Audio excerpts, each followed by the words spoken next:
4F, solve quadratic and square root equations. The first part, we will solve each equation by factoring. Let's look at number 15. We have x minus 4 squared equals 0. So since we have this factor squared, that means that we repeat this factor 2 times. We'll set each of these factors equal to 0 separately. And they both will be x equals 4. X equals 4. Let's look at number 20. 3x squared plus 22x minus 16 equals 0. So for this one, we want to identify A, B, and C. To do that, we need to make sure that one side of the equation has a 0 first. That is true here, so we can go ahead and identify our A, B, and C. So our A is the coefficient from x squared, it's 3. Our B is the x coefficient, positive 22, and our C is the constant coefficient, negative 16. From there,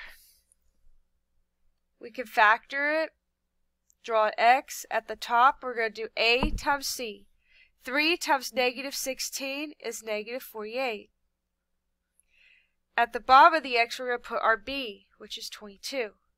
We will find two numbers that multiply to give you negative 48, and they add together to give you 22. Pause the video and see if you can find those two numbers.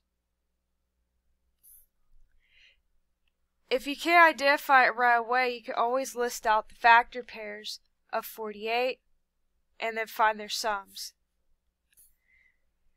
We have 1 and 48, 2, 24,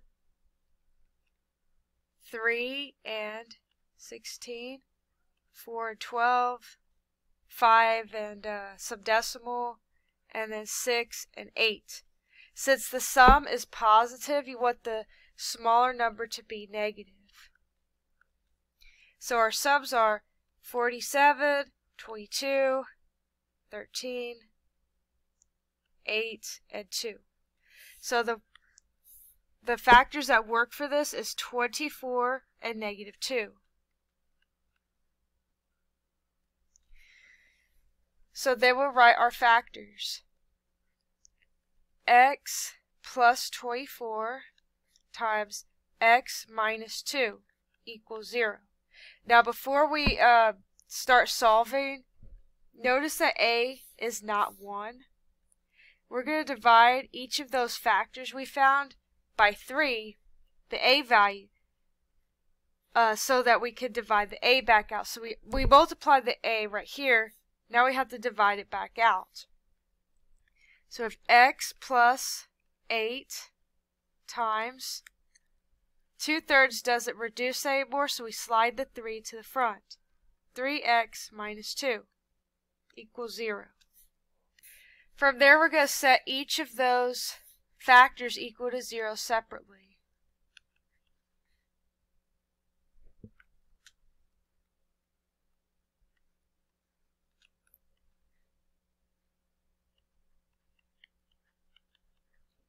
So we have, we're going to subtract 8, so x equals negative 8, add 2, 3x equals 2.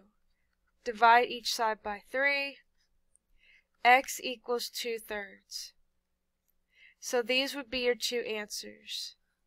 Quadratic equations will always have two solutions, either two unique reals, two repeated reals, or two imaginary numbers. Let's look at number 28. Solve the equation by taking square roots. We have negative 7 minus 9x squared equals negative 322.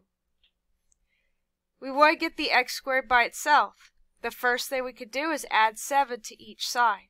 That's 0. We have negative 9x squared equals negative 315. Divide each side by negative 9. So we have 1x squared equals positive 35. To get rid of the square, we'll take the square root of each side. Whenever you take the square root of a constant like this, you put a plus and a minus sign in front of it. That makes the square root go away. So your answers are x equals plus or minus square root of 35. That means you have two answers there. You have a positive square root of 35 and a negative square root of 35. You can't reduce that square root because 35's prime factorization is 5 times 7, and neither of those are perfect squares. Solve each equation with the quadratic formula. So on this page, let's go ahead and do number 34. Before we do that, though, let's recall what the quadratic formula is. So you should remember from Unit 5 notes that the quadratic formula is x equals negative b plus or minus the square root of b squared minus 4ac all over 2a. You want to make sure that the a, b, and c terms are all on one side of the equation and 0 is on the other side of the equation. Once you do that, you want to identify a, which is 2, b, which is negative 3 here, and c, which is your constant, negative 77. And then you'll plug it into the quadratic formula. X equals negative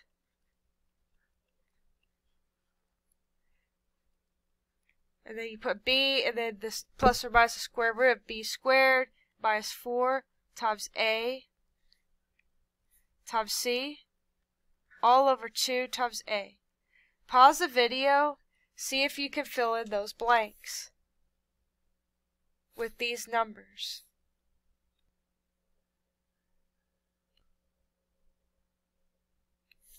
Okay, you should have gotten this right here. So let's go ahead and simplify this. Negative times negative 3 is a positive 3. So 3 plus or minus the square root. Negative 3 times negative 3 is 9. And then we're going to have minus 4 times 2 times negative 77. Well, those two negatives will make a positive. And then we have 4 times 2, which is 8. And then we have 8 times 77, which is 616. And we're going to divide all of that by 4. Okay, 9 plus 616 is 625. So I have 3 plus or minus the square root of 625 all over 4. The square root of 625 is a perfect square. The square root of 625 is 25.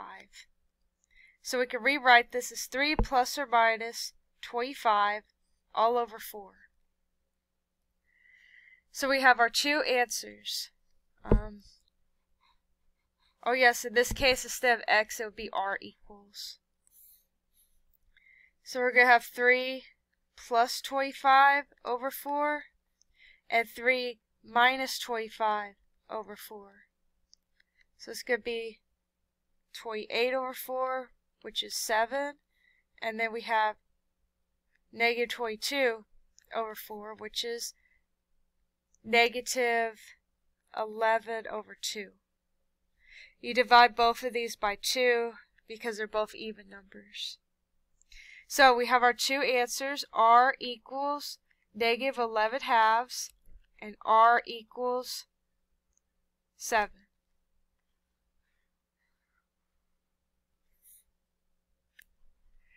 Go ahead, try more of these problems on your own or with a peer.